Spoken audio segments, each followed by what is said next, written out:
I'm Cherylanne Skolnicki, and this is Brilliant Balance, the show for working women who are ready to shine. Each week, I bring you ideas, inspiration, and insight on balance, business, and getting it all done gracefully. You ready? Let's be brilliant. This is episode 118 of the Brilliant Balance podcast, and today we are talking about decisions. I have to tell you, I kind of love this topic, but there's a crazy reason why, and that's that I used to be really terrible at making decisions. So much so that sometimes I didn't even recognize when I was facing one. Like I just wanted to stick my head in the sand and pretend there wasn't a decision to be made. I was a massive overthinker. That was the primary problem I had. And we're going to talk about that and the other things that might be getting in the way of your ability to make decisions quickly and with confidence and give you a framework for how you can move forward today. And it's important because decisions are something we face every single day. Lots of little, seemingly inconsequential decisions like what we're going to have for dinner or lunch or what we're going to wear that day or what shampoo to buy at the store. But sometimes really big, momentous decisions that we're staring down that really hold the potential to change the course of our lives if we let them. So today we're going to dig in and talk all about all things decisions, really 3 pieces of this framework that I want to make sure we get to today. So just so you can have a mental model to follow here, first we're going to talk about how do you recognize when you need to make a decision? What are the signs or the signals that might be the right next step? And then second, what are the things that might be keeping you from making a decision that you're facing? What's keeping you stuck in analysis paralysis or some other reason that you're not actually deciding and moving forward? And then third, how do you get yourself unstuck so that you can get to the other side of the decision and experience the momentum that brings? All right. So first up is, how do you know when you need to make a decision? What are the signals or the signs or the symptoms that you might be experiencing? And I think to answer this, we have to talk first about what a decision does. So I think any decision that you make is really the catalyst for a chain of events. It's causal, right? It causes a whole chain of events to get kicked off or to take place. It sets like a course of action forward. So when you realize that you're not taking action, that you're not in that chain of events, you probably have a decision to make. It's often something people will describe to me as feeling stuck, right? I just feel stuck here. I'm not going anywhere. I'm not moving forward. And think about it. At that point, you're really being governed by the law of inertia. So we're going to go back to physics. Simplified, an object in motion will stay in motion, but an object at rest will stay at rest unless it's acted upon by an outside force, right? That's a simplification of the law of inertia. So in this case, that force, that outside force that needs to act upon you to get you in motion is a decision. So when you find yourself not taking action, especially when you're not taking the actions you really know you want to take or need to take, like you're not exercising, right? And you're not maybe decluttering, or you're not saving for retirement or for the kids' college educations, or you're not looking for the job that you'd actually love. It's because you haven't decided to yet. You may be toying with it. You might be thinking about it, pondering it, right? But if you're not taking action, you haven't actually decided. So at this point today, I want you to just take a minute and ask yourself, where am I stuck in not taking action? And what decision would I need to make to get things moving, right? To get myself moving in a positive direction. You may even want to pause the episode and just give that a moment of thought before you come back, because as you go through the rest of this episode, I want you holding that decision in mind. I want you thinking about the particular decision facing you and what's on the other side of it. Now, by the way, these could be yes or no decisions, right? Am I going to do it or not? They also could be which decisions, WHICH, right? Which one decisions. And sometimes it's a combination of both. So a yes or no decision would be, should I leave my job, right? Yes, I should leave. No, I should not leave. But the which decision is, which new job would I apply for? Or which business would I start? Okay, you see how that works? So sometimes it's not really a yes or no decision. It's a which decision that's facing you. And those can be candidly more complicated because that's where things start to become very specific. And sometimes they're sequenced. So let's go back to that example I just gave. The first decision is yes or no, am I going to leave my job? Right? You actually don't need to know which new job you're going to apply for in order to make that first decision. But it's quickly going to follow on the heels, right? You're going to quickly start asking yourself, well, okay, if I do quit my job, what job am I going to apply for next? Or what business am I going to start? Or how am I going to make a living? Okay. So get your decision in mind. Think about the thing that's facing you that you're maybe have been putting off. And let's look next here at why you may not have already made that decision. Why might that be? And before you just say, well, I'm just not good at making decisions, which I really don't love that language because that is a label, that's an identity marker that you are slapping on yourself and carrying around with you, right? I'm just not somebody who's good at making decisions means you've made it an identity. And I would rather you view it as a skill that you haven't mastered yet, right? I traditionally have taken a long time when I needed to make a decision. I traditionally have felt less comfortable or confident when I was facing a decision. That's a feeling that you've had, but not necessarily an identity marker, okay? So let's look at some reasons why you may not already have made this particular decision that is in your lap. There are 5 of these, 5 reasons that as I was prepping for today's episode, I came up with that in my work with the women at Brilliant Balance, right, when I'm coaching someone or mentoring someone through these decisions that they're making, typically around midlife, right, in their 30s, 40s, 50s, these are the 5 things I see the most often that cause that decision paralysis.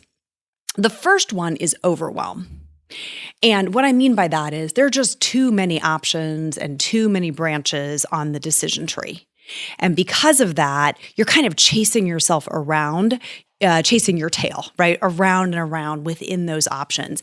And it's just starting to feel like you're never going to be able to decide. Back when I was working at Procter & Gamble and working on consumer products, one of the principles that I thought was so fascinating about consumer behavior was when we have too many choices, it actually shuts down our decision making, right? There's kind of an optimal number of choices to present someone with. Too few and they start to feel like, I don't really like any of these. Too many, and candidly, it's just overwhelming and we won't make a decision at all. So we're going to talk a little bit about how to get out of these patterns, but really pay attention to, have you maybe opened the net a bit too wide? If overwhelm is setting in and there's just too many options and branches on the decision tree. That is most often going to correlate with those which decisions, right? Which one should I choose? Because that's where we can really get into list generation and having many, many paths forward. The second thing that can cause decision paralysis is fear. So this is really the story you're telling yourself about what could go wrong, what could happen. And fear will block you from making a decision because it protects you. It's protective to say, if I just stay right here where I am, even if I'm unhappy, even if I'm miserable, at least I know what I'm dealing with, right? Kind of the devil you know versus the devil you don't. And so on the other side of a decision, there may be a bit of unknown. And that can cause fear to rise up, and that fear can keep you from making the decision that would let you move forward. All right. Third thing that I see all the time with our audience of women is perfectionism. And perfectionism, I would describe it as, I can't bear the thought of making the wrong decision. What if I make the wrong decision? I'm better off just not making any decision at all, rather than dealing with the awful thought that I may make the wrong decision, that someone won't agree with me, that I will change my mind, that I will realize later there was a better option. So all the things that tangle us up around perfectionism can really keep you stuck and keep you from moving forward. So let's use an example like exercise, which I mentioned earlier. The perfectionist angle on this is, if I don't have exactly the right gym for exactly the right monthly fee, that's exactly the right distance from my house, where I have exactly the right schedule of classes, then I can't do it at all. And so that level of exactitude can really keep us from doing anything at all, making any choice at all. Hey friend, ever wondered why you're so tired all the time? Why you need that afternoon caffeine hit every day just to stay in the game? Hint, you probably need more sleep. So I created something just for you. It's my 7-day sleep makeover. I'll teach you the 3 steps you need to move from exhausted to energized so you can live out your brilliant dreams. Head to brilliantbalance.net/sleep and start your sleep makeover today. You're going to love this. All right, that was 3 so far: overwhelm, fear, and perfectionism. The 4th thing that can cause decision paralysis is risk aversion.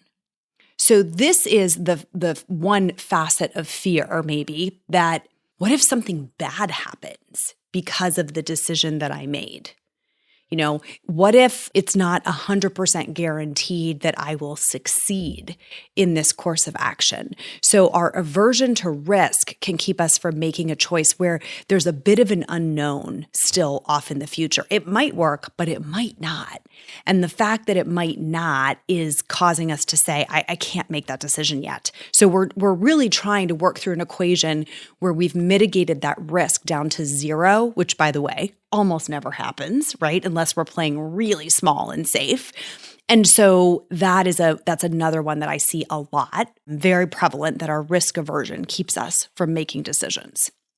And then the 5th factor that sometimes causes decision paralysis is the absence of a deadline, right? This is the classic, I'll think about it later pattern, where we're just lying to ourselves, right? We're telling ourselves, I'll decide later. And what this one often leads to, right, when there's no deadline, what this often leads to is what I would call an undecision, or a decision by default, which means time elapses and eventually the door closes and it's kind of decided for us. So, not having a deadline can feel good in the short term. It can feel like, oh, thank goodness I have time to think about this and there's no pressure.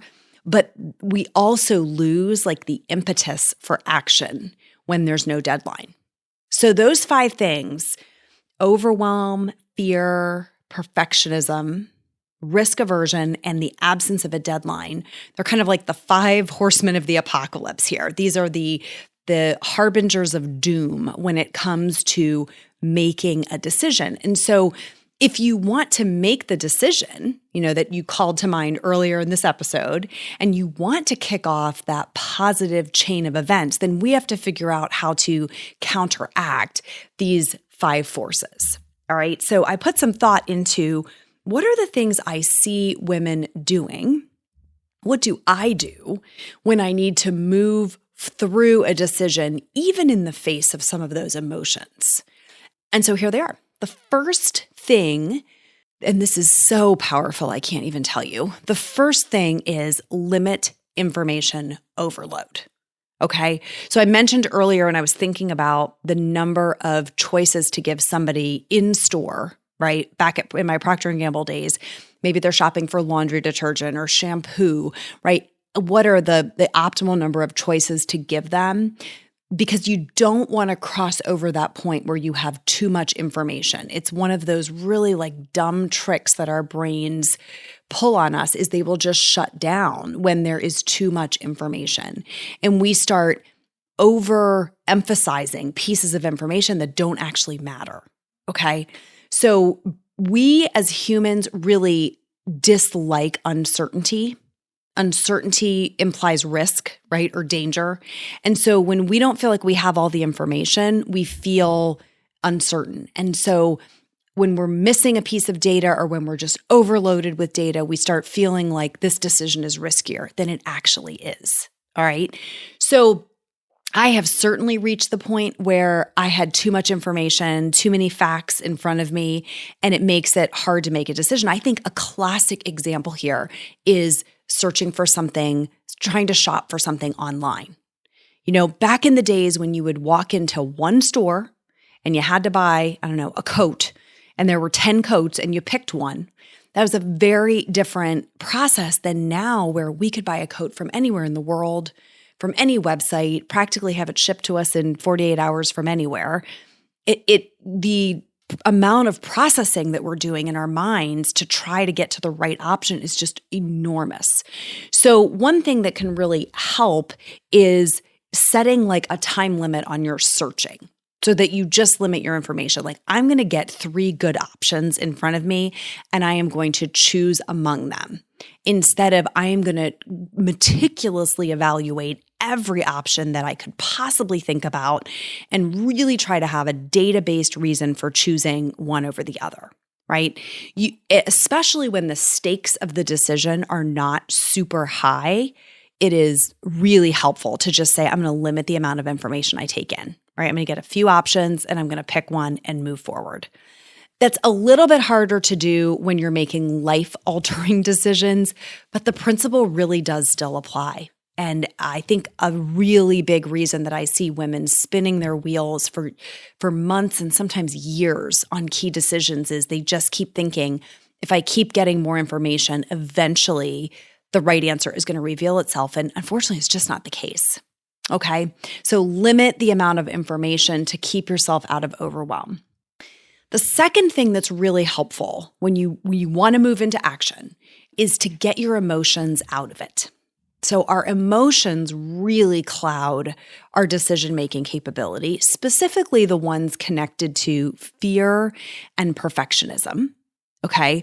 So if you can get your emotions out of the picture, quell that fear, right? Quiet down that perfectionism, you are going to make faster, more confident decisions.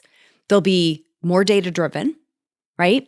And you'll just have to have a tolerance in here that you're building. Like, it's the narrative in your mind should be, I'm building a tolerance for holding this fear and acting anyhow. I'm building a tolerance for imperfect action that gets me in motion, right? So I can start to experience what's on the other side of the decision. So practicing, and there's so many ways we talk about this inside of coaching. I can't get into all of them today, but practicing ways to get your emotions out of it so that you can make the decisions with a clear mind and make them faster is huge. The third thing I would think about when you really want to get into action is setting a deadline or a time limit. This is immensely powerful. It's sort of connected to what I was talking about in terms of limiting the amount of information, because if you think about it, a deadline or a time limit will almost inherently limit your information intake.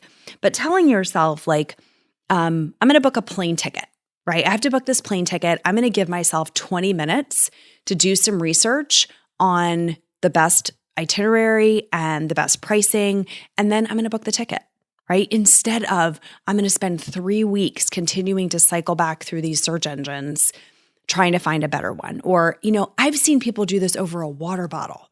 Like, it doesn't have to be a big momentous decision, like where, you're going to hold your wedding or where your child's going to go to college. These are small decisions that we are spending inordinate amounts of time trying to make. So setting a deadline or a time limit and saying, at the end of that amount of time, I am going to take an action. And here's what's really helpful with that. It kind of leads me to my fourth point, is recognize reversibility. recognize that most decisions, many decisions, are reversible. And this is true with bigger and smaller decisions, that we put so much weight on them because we think, once I make this decision, I am never going to be able to unmake it. And the truth is, you almost always can. Yes, moving across the country to a new city to take a job is a big deal, but it's also totally reversible if it turns out not to be as great as you thought. If it doesn't turn out great, you move again, and the world does not come to an end. I've had this discussion with people about which school to enroll their children in.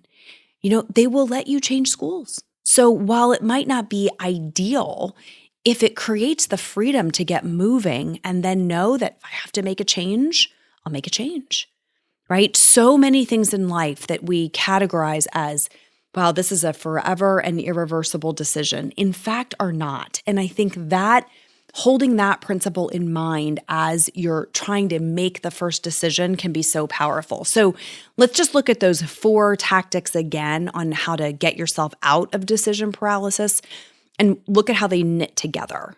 So the first one was limit information overload, right? So you don't want to have as many options in front of you.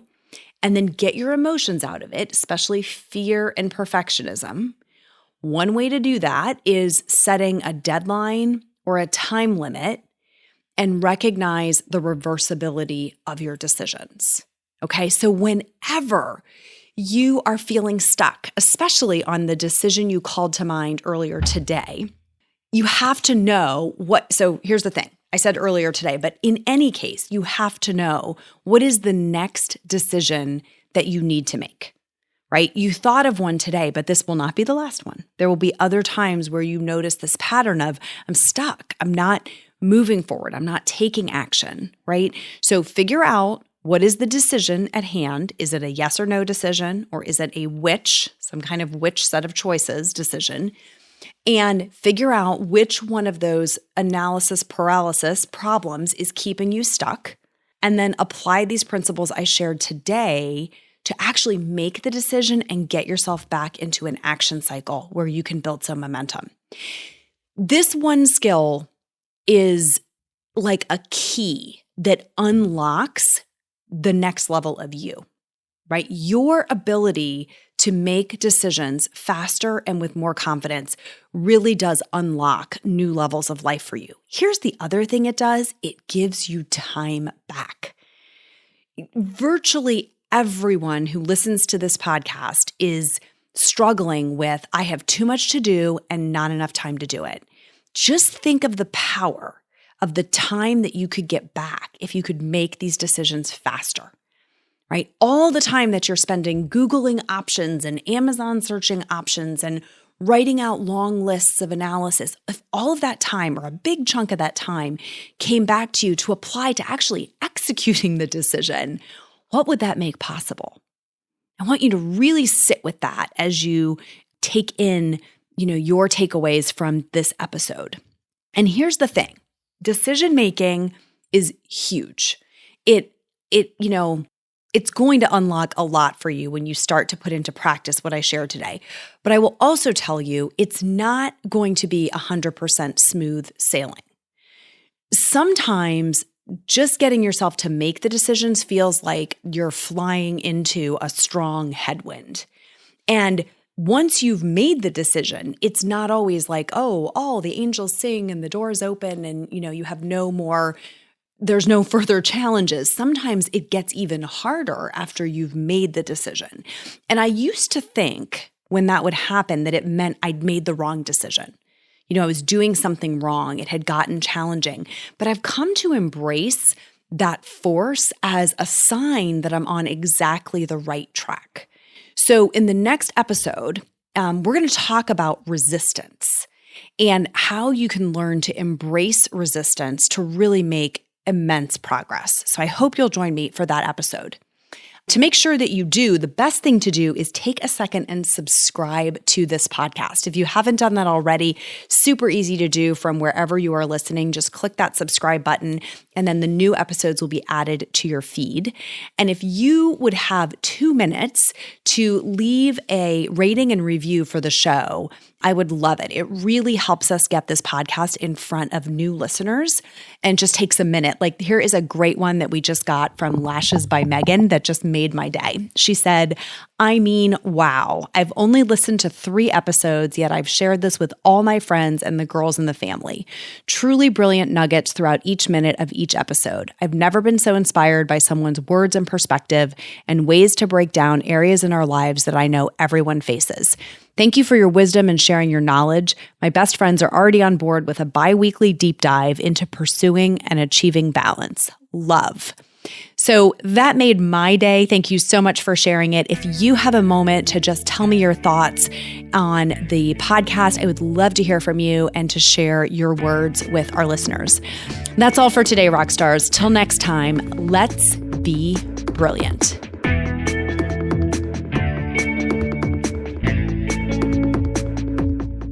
This is thepodcastfactory.com.